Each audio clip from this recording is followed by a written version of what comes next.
السلام علیکم پیارے بچوں، ماہر اردو میں آپ سب کو خوش آمدید۔ آج کا ہمارا موضوع ہے کہانی چنو منو کی گہری دوستی۔ ایک دفعہ کا ذکر ہے کہ دو چوزے تھے، ایک کا نام چنو اور دوسرے کا نام منو تھا۔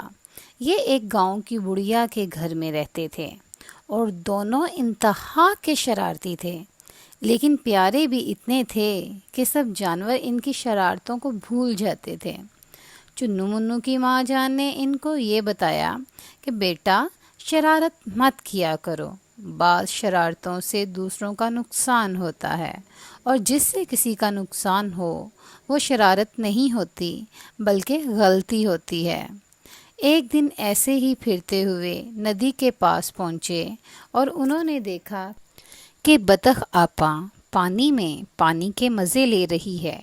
چنو کو شرارت سوجی، اس نے زور کی آواز لگا کر کہا، بطخ آپ کا کیا حال ہے؟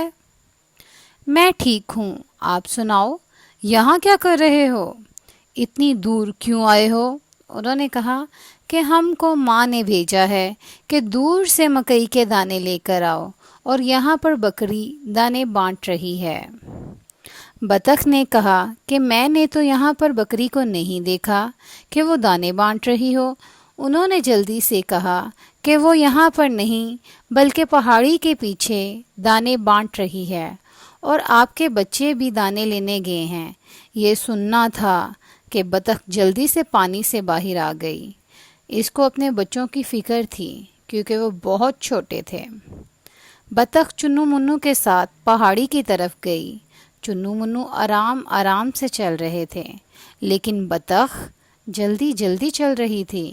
یہ دیکھ کر دونوں چوزوں کو بڑا مزہ آ رہا تھا کہ بطخ جلدی جلدی جا رہی ہے، وہ تو ہنستے جا رہے تھے۔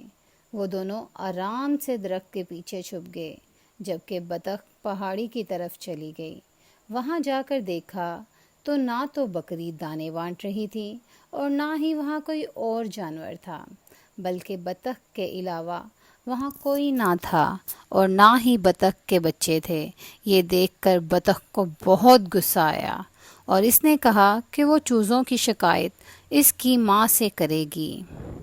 جب بطخ واپس اپنے گھر گئی، ادھر اپنے بچوں کو دیکھا تو اس کی جان میں جان آئی۔ سب جانور اکٹھے ہو گئے۔ انہوں نے مرغی سے چوزوں کی شکایت کی کہ چوزے کس طرح سے دوسرے جانوروں کو پریشان کر رہے ہیں۔ یہ سن کر مرغی نے یہ فیصلہ کیا کہ چنو منو اب دوبارہ کبھی اکٹھے نہیں کھیلیں گے، کیونکہ جیسے ہی یہ اکٹھے ہوتے ہیں دوسروں کو پریشانی ہوتی ہے اور یہ شرارت کرتے ہیں۔ یہ فیصلہ کرتے ہوئے مرغی نے چنو کو اس کے دادا کے گھر بھیج دیا، جبکہ منو کو اپنے پاس رکھا۔ چنو کے جانے کے بعد منو کا دل نہیں لگتا تھا اور وہ چپ رہتا تھا۔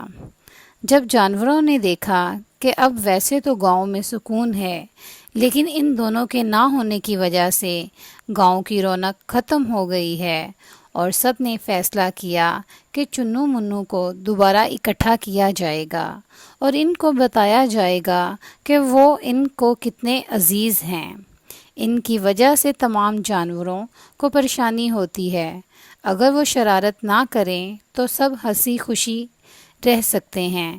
اس دوران چنو کو بھی اپنی غلطی کا احساس ہو گیا تھا کہ سب ان سے کتنی محبت کرتے تھے، لیکن ان کی اپنی غلطیوں کی وجہ سے وہ ایک دوسرے سے دور ہو گئے ہیں۔ ان دونوں نے بھی آپس میں عہد کیا کہ وہ آج کے بعد کبھی شرارت نہیں کریں گے، بلکہ سب کے ساتھ مل کر رہیں گے۔